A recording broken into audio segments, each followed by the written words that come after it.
Hello world, welcome to Clear the Air, the podcast, episode 12. Today I'm bringing you another special guest. Her name is Jackie Bastianon. Jackie is a vegan food content creator, environmental activist, community builder, and co-founder of Plant Ed Project. The idea of Plant Ed Project first began in April 2016 when she paired her love of food and environment to create cooking meetings. These community events, run out of her house in Ottawa, brought young people together to cook plant-based meals and inspire more conscious choices. Over the course of the last 3 years, these meetings have raised over $8,000 for organizations and nonprofits, including the David Suzuki Foundation, Just Food, Ecology Ottawa, Penny Lane Sanctuary, and 350.org. Following her graduation from Carleton University's School of Journalism in 2019, she approached Georgia Fox and they decided to team up to chase their dreams and turn what was once a hobby into a sustainable social enterprise. Together, Jackie and Georgia run workshops and provide resources to help people make sustainable choices in their own kitchens.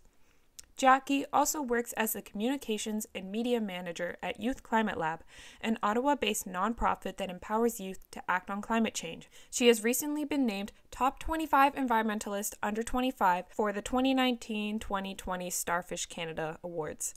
In her spare time, she loves to involve herself in municipal matters, read extensively, and practice yoga. I am really excited to share her story with you.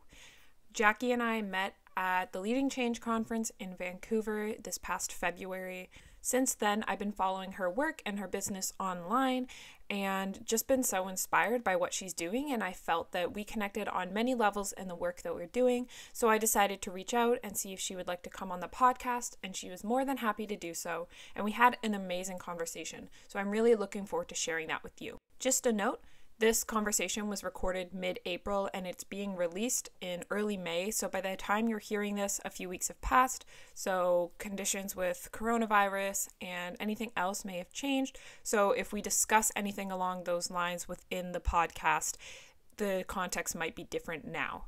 Before we get into the content, I just want to remind you to comment, rate, and subscribe to the podcast. You can subscribe via email, just signing up in the little sign-up form on the website, or you can go onto iTunes or Spotify and subscribe there.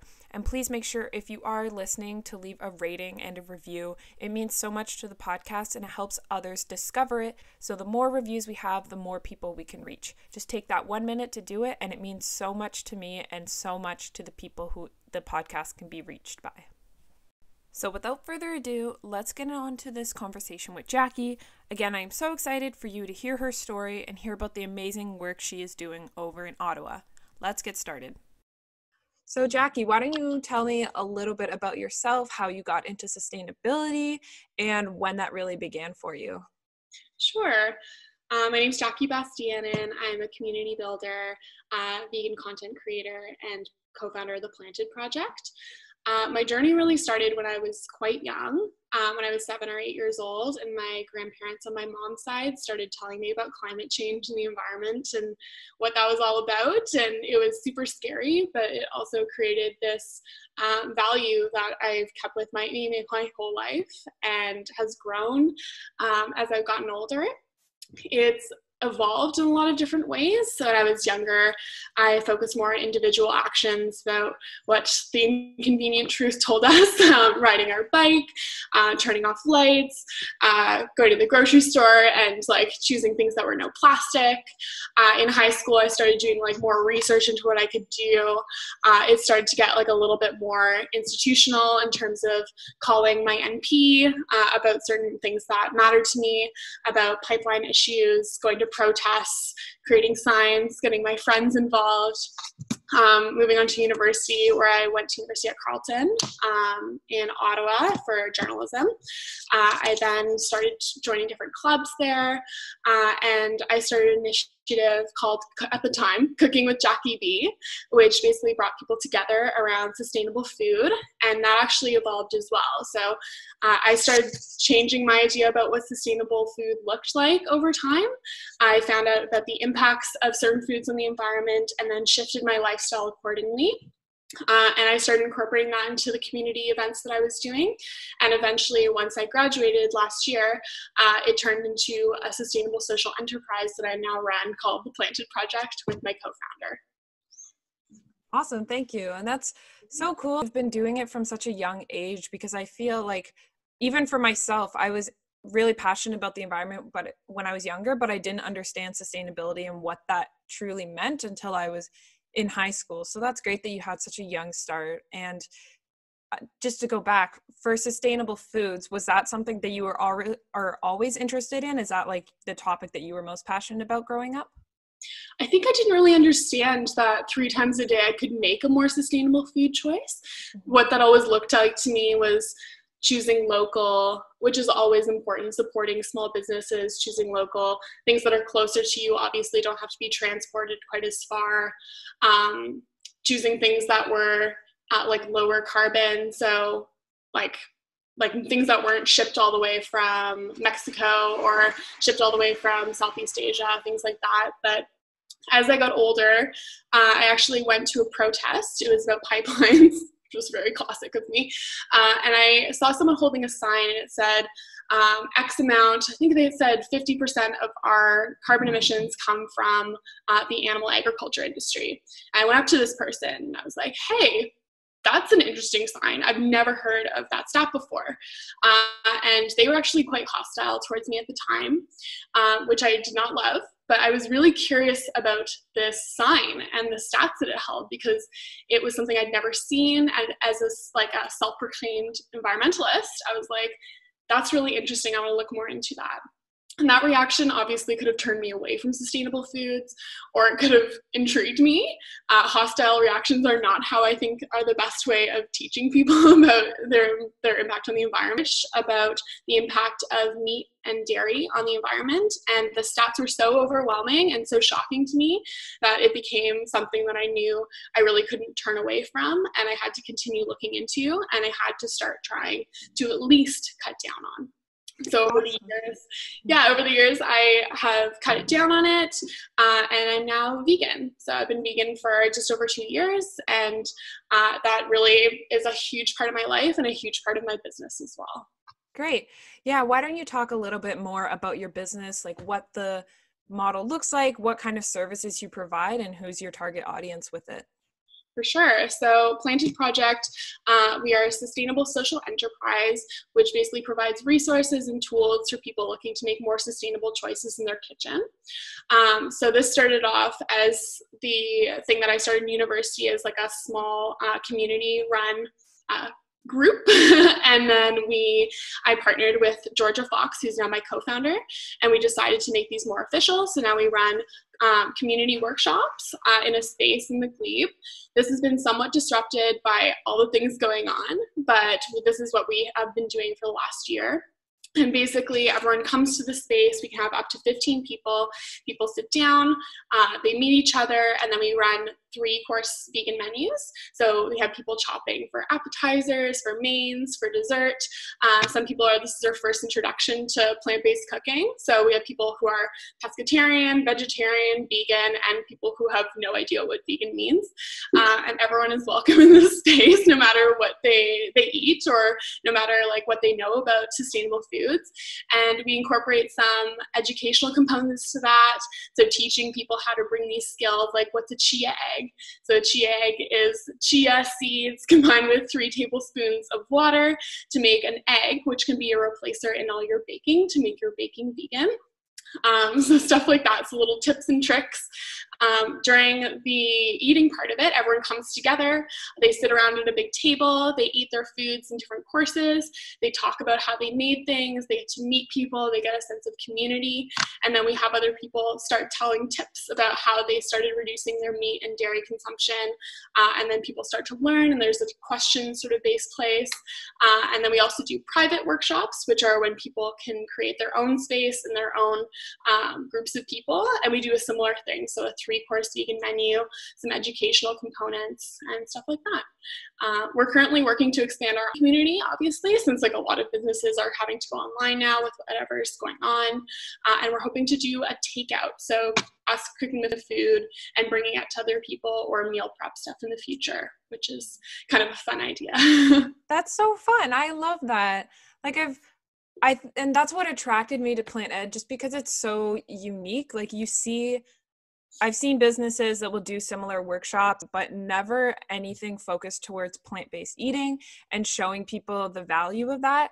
And I think using food as an educational tool and showing people what sustainability can look like is so important, because food is central to our culture, it's central to our relationships. So having that activity where you can work together and prepare foods and then sit down and enjoy and share stories, like that's super cool. And I think then your business is helping achieve multiple pillars of sustainability. It's not just the environmental part, but it's the social part of building community connections. And so that's so cool. So, yeah, I always thought like that was such an important component of it, because as someone who grew up worrying about the environment, I always felt really alone.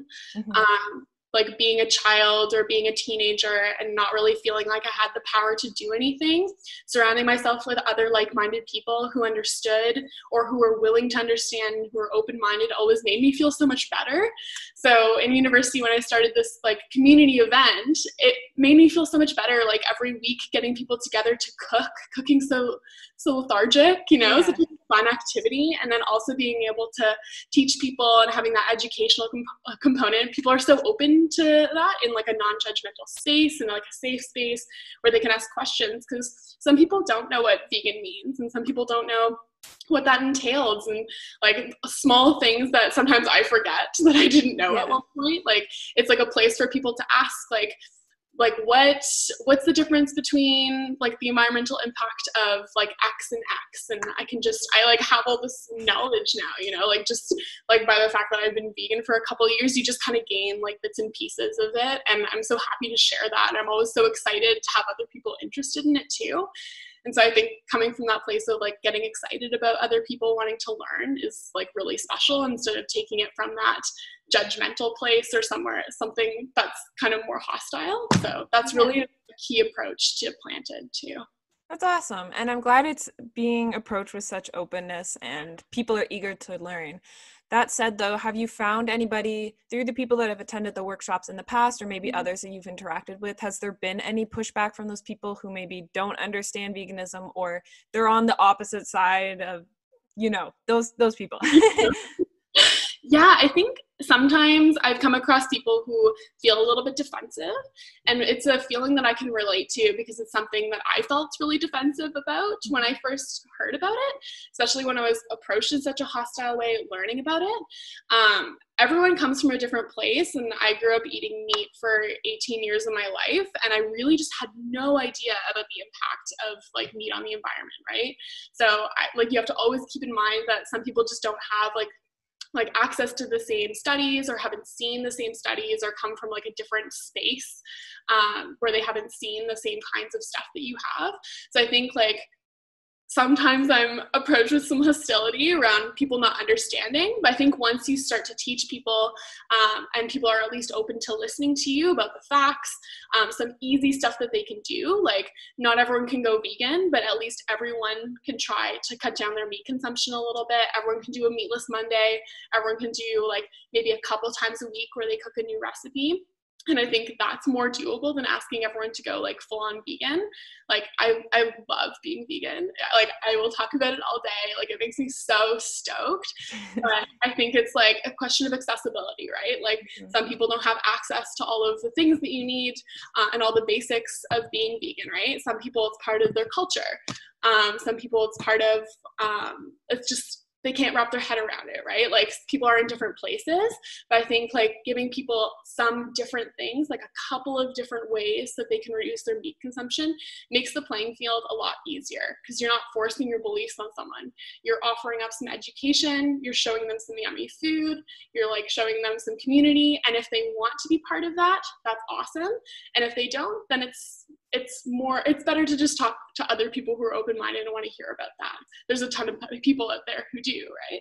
Yeah. Oh, that's amazing. I think too, like in my household, so I'm a vegetarian. I've been for 3-ish years, but I eat mostly plant-based, but everyone else in my household eats meat to some degree. So instead of being like, you need to do this or you need to eat this way, I'll make things and say, do you want some of this? Like yesterday I made vegan cornbread and it was super good and I was really excited about it. And I was like, here, try this. So yeah, just like showing people that food can be good. And also being aware of the cultural aspect of it. I actually wrote a blog post about the new Canadian food guide that came out last year and how it was very focused on a plant-based diet, but it doesn't necessarily take into consideration the different cultures and how meat can play a role in that. And so, yeah, it's just something to really keep in mind. And it's good to have that openness and the flexibility and allow people to be a part of it if they want, and have that spectrum of being completely vegan and then trying different things maybe throughout the day or throughout the week. So that's great.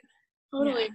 Yeah. I think like veganism is also, the title vegan obviously comes with certain things, but I think plant-based is what you make it, right? Like if you can want to be plant-based like 5 days a week, 3 days a week, like doing something is better than doing nothing, which is something that I think is so important and so empowering, right? Like I think it's such an empowering thing to eat plant-based. Like you have the choice 3 times a day to like make a difference with your meals on the environment, right? And I don't think like environmental like activism stops there, but I think it can really start there, especially when we're like in our homes like this, right? Like what are we doing? Like all I'm doing is cooking, working out, like that's about it. And so like to be able to do something, like it gives me like that excitement where I'm like, okay, like I still got this, like we're still doing things, like we're still like making ideas, we're also making like some awesome plant-based stuff, and we're still sharing it with people and like getting other people involved with that. Yeah, that's great. Going back to the culture aspect of it, I'm just curious, for the type of meals that you provide through your workshops, are they catered to a specific type of cuisine, or do you mix it up? Like, how does that work? Yeah, I think I have such a big repertoire of recipes at this point that I'm like, what do we feel like? Are we having like a Mexican food? Like, are we having enchiladas and guacamole and salsa and hot sauce, that kind of thing? Like, it's kind of more of a feeling of like what we feel that week, which is kind of nice. Like, we make all the menus in advance so people can kind of see what they're feeling. But I tend to go more towards like Chinese food, Japanese food, Indian food, stuff like that, where meat doesn't always play a central part in those cuisines. So like being able to be like, hey, like Indian food, like a lot of Indian food, like curries and things like that, like they don't have meat as the center ever. So you're not replacing something and someone isn't saying, hey, like I'm really missing that part of the dish. It's more like it was never there in the first place. This is like a really sweet vegan meal that people are just like, I would have eaten it vegan anyways. It's kind of like that sneaky vegan aspect. Yeah. So I really do love that. Oh, that's awesome. Yeah. One of my favorite things to make are curries, just because they are already usually plant-based and they're just so good and so easy to make. So that's awesome. Now looking at the business side of things, so did you have any experience with starting a business, or did you take any business courses? Like you just kind of went into it blindly? But it's so crazy. Our story is so funny because like I have a background in journalism, and we did like my business partner, she was in communication. So we had some skills in terms of like learning on the go and like research and interviewing people and like finding resources and stuff like that. But honestly, we had no business background, and neither one of us had ever imagined running a business. So it's so funny because our first conversation ever was me approaching her. We'd been friends for a long time, and I really had this deep trust in her, and like we have very different personality traits but really complement each other. But I went over to her house and I was like, hey, I'm thinking about starting a business, would really love some help, don't want to do it by myself. Do you want to start it with me? And we just like laugh at that memory because we both like started laughing and we're like, that's so ridiculous. But we came back a week later and we had all these ideas and we started getting excited about it. We were doing all this research into like incubator programs and like grant money that we could apply for. And so we just kind of started rolling with it. And then we got a business license, and then we found a space to do our workshops in, and then we built our website and then started all our ambassador programs. So it kind of just built off of this excitement and passion that we both had for it. And the fact that we both had jobs and degrees that were great in some ways, but weren't exactly what we wanted to do, and fueled by this love for the environment and this passion for really wanting to teach people and build community. And I think that's helped us ever since. We've basically just been like building our knowledge. And at this point, like a year in, we have like a pretty decent amount of knowledge. We've taken a couple of business courses. We're constantly learning all the time, but it was hard and it's definitely hard sometimes, like especially now with the COVID stuff going on, but it's also super exciting and super amazing to be able to work for yourself. And I'm very grateful that it's the two of us, because Georgia helps me, I help Georgia, and we really just lean on each other in the best kind of ways. That's great. I'm so glad to hear. And like, I think one of the things, because I'm also in a social incubator program at the University of Waterloo, and I didn't know anything about entrepreneurship before coming into the program. I didn't know anything about starting a project or a business. And I think one of the common misconceptions is that the people who start businesses or start their projects know exactly what they're doing, but it's a constant learning experience. Like, you have no clue what's going on when you get into it. You're just learning as you go, learning from other people. You make mistakes and you learn from that and you move on. Like, it's not a smooth process for sure. Not at all, but it's been really rewarding along the way. Like, if you really just keep going at it, like, you're going to learn things. Like, the internet is a magical place in terms of what you can learn and the courses that you can get. And even just like going out and doing it, like that learned experience is just so vital. Just like trying something, like you said, and failing, or trying and like finding out that it works, and working with other entrepreneurs and their experience and seeing how it goes has been so valuable. Yeah. Did you know when you were younger, so you have this interest in sustainability from such a young age, did you know that that was something that you wanted to pursue as a career? So how did that connect to, or if you knew you wanted to pursue sustainability, how did that connect to the degree you chose in journalism? That's a great question. So I've wanted to be so many different things in my life, but the one thing that's always stayed the same is my love for the environment. So I knew, like, there's this guiding principle in me. I don't know how, but I just know that if I'm doing anything other than working towards helping the environment and climate justice and helping climate change, like, I'm not doing the right thing. So it's always been this thing that I just know I've got to do. So I wanted to be a doctor for a while because I knew I wanted to help people, and that was starting to become a value. So when I was younger, I was like, I want to be a doctor and help people. And then I wanted to be a nutritionist, and I was like, oh, like, I want to be a nutritionist and like help people learn about their food. And then by the time I got to university, I was like, I wanted like that aspect of educating people and like helping people understand and providing people with information was really interesting to me. So I wanted to go into journalism because I saw so many like misnomers with journalism, but I also saw a lot of really cool investigative reporting and like feature articles where you could really do some deep digging about what was going on. So I went into that program with a minor in environmental studies. So pairing those together, a lot of my stories centered around climate change, obviously, the environment, like the impact of animal agriculture on the environment, things like that.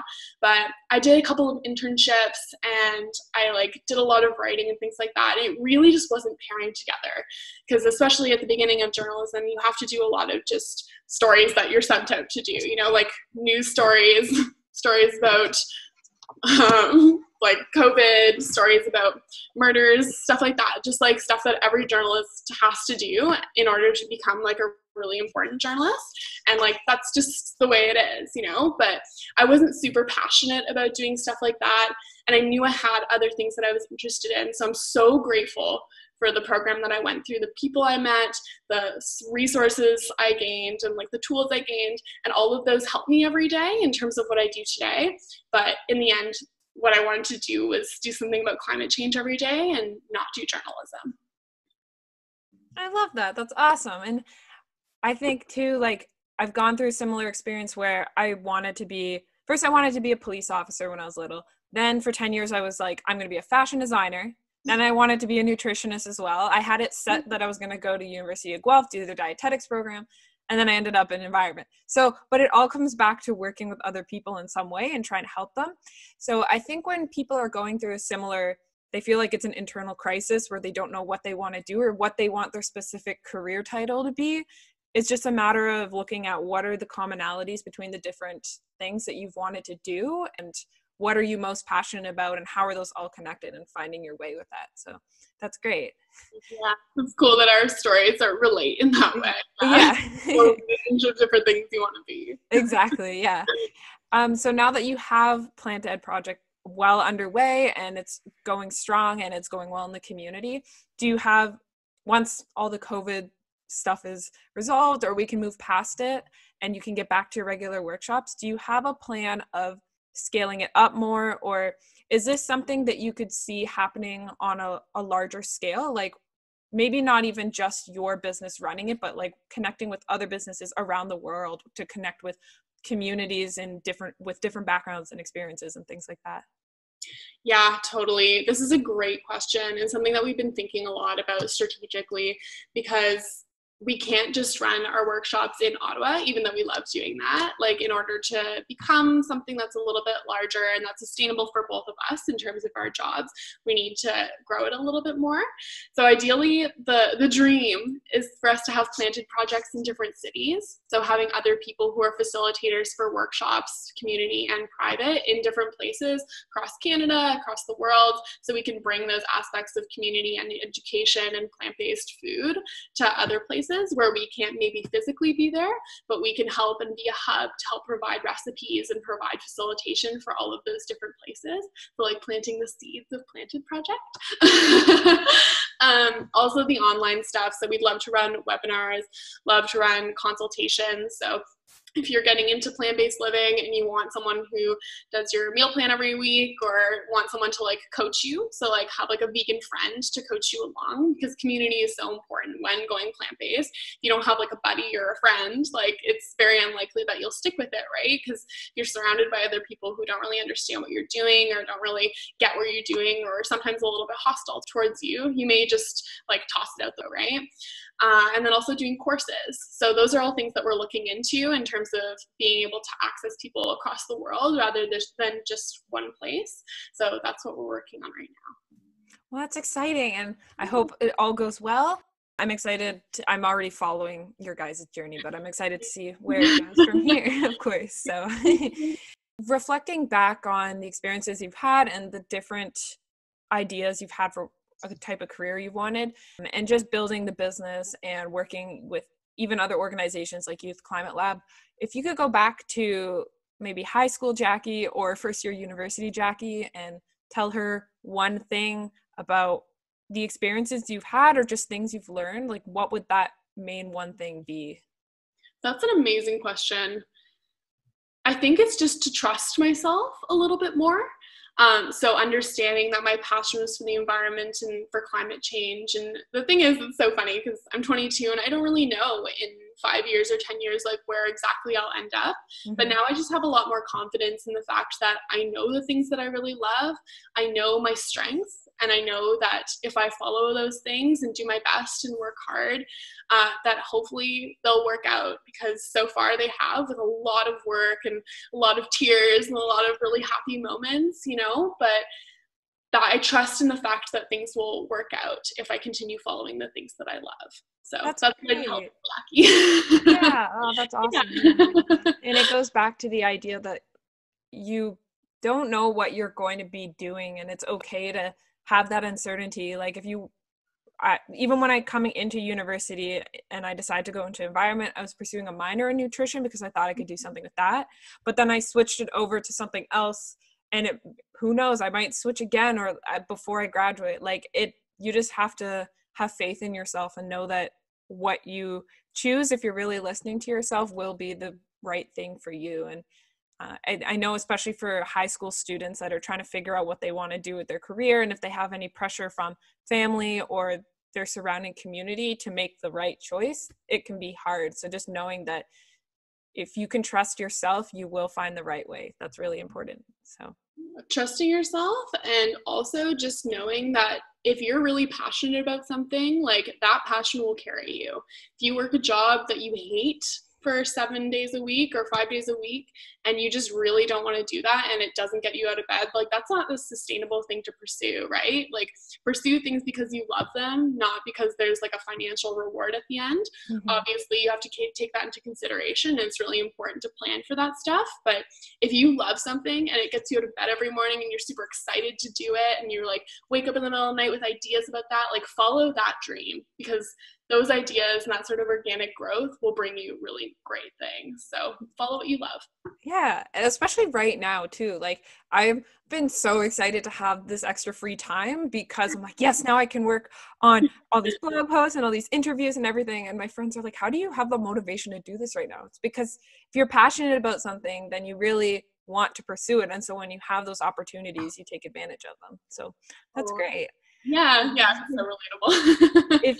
If you could, you've given a lot of amazing advice, but if you could maybe summarize your key advice that you would give to youth, maybe people who are in high school or at the beginning of university that are trying to find their way, trying to figure out, okay, I'm interested in sustainability, but I don't know what exactly I want to do. From your own experiences, what would be some key advice you could give to them to help guide their way? I think if you're already interested in sustainability, look into programs that have those aspects. So environmental sciences, environmental studies, things like journalism, where you can incorporate those like environmental values like into your work. Like nothing that you do is going to be like the wrong choice. You can always switch programs. You can always take a different route. Nothing is concrete once you make that choice. So go for something you love, see how it goes, and then you can pivot from there. But if you love it, then you'll work hard and you'll likely be successful. Great. And then if someone's interested in starting a project or a business like you have, what would be some key advice for that? Yeah, find a great business partner, someone you really trust, who you trust with your vision, trust with the stuff that you're going to be doing. Surround yourself by awesome people who will help you and support you, friends and family who love what you do and will like help you when you need that little support from people who maybe you don't have the financial aspect to be paid, people who will volunteer for you, will help you out, and find a sweet community who just like believes in you and who will support you too. So I think really the people aspect of that is really important. That's great. Yeah. So just getting to the last few questions now. If you could say it in one sentence, what does sustainability mean to you? Great question. I think sustainability means looking beyond your personal choices into how what you do and your community does and us as a population affects the world and affects other communities. So looking at more of that sort of selfless aspect. So maybe I'll try rephrasing this for you in the one sentence. To me, sustainability means looking beyond yourself and looking at the longer term impact of your actions on the impact it has on your children and your grandchildren and 7 generations. So taking that more longer view and reacting and changing and evolving accordingly. I love that. That's amazing. Yeah, the longer term perspective and the broader perspective beyond you is so important. So thank you for that. Do you have any final messages that you'd want to give to the audience, and where can they find more about your projects and your work? Yeah, for sure. My final thing is if you're looking into going more plant-based and taking more steps, going plant-based and taking vegan action is the number one thing that you can do as an individual, according to the Oxford 2018 study. So anything you can do, like 3 times a day, you have a choice. Go look at those recipes. Go look at those bloggers. Some cool ones are Hot for Food, Minimalist Baker, Oshi Clothes, people like that. They have a ton of resources out there for you to start cooking in your kitchen while on lockdown. So fun little activity. Find cool people who love you and respect you and like want to do this with you. Find like a little buddy. And yeah, it can be super sustainable and it can be really cheap and really fun to do. So I would 100% recommend giving it a try. And you can find us if you're looking for recipes at plantedproject.com for our website, planted.project for our Instagram, and Planted Project on Facebook. And you can email us at info@plantedproject.com. Awesome. Thank you so much, Jackie. This was a very inspiring and enlightening conversation. You can tell that you're really passionate about not just plant-based eating, but sustainability in general. The audience can't see, but I can see that you're very animated and very excited to be talking about this. So that's awesome. Thank you so much. Thank you. It was so fun to be on this. That is it for our conversation. I hope you enjoyed this chat with Jackie. I hope you feel inspired by the work that she's doing. As I mentioned in the conversation, any resources that we discussed, I will link in the show notes so you are able to check those out no problem. I really encourage you to follow along with their journey on Instagram, check out their website, take a look at the menus. I've been looking at them as they've been changing and they're super good. So maybe it will even inspire you to start making your own plant-based meals, and you can look at the type of ingredients they're using and the type of recipes they're using and just get some inspiration there. Jackie, thank you so much for sharing your story. It will definitely mean a lot to our listeners and be really inspiring because I know it inspired me. For my listeners, please remember to comment, rate, and subscribe. Let me know if you like this episode. Let me know if you would like to hear more about plant-based eating on the podcast, more from young entrepreneurs. Tell me what you want to hear. Thank you so much for listening. Until next time.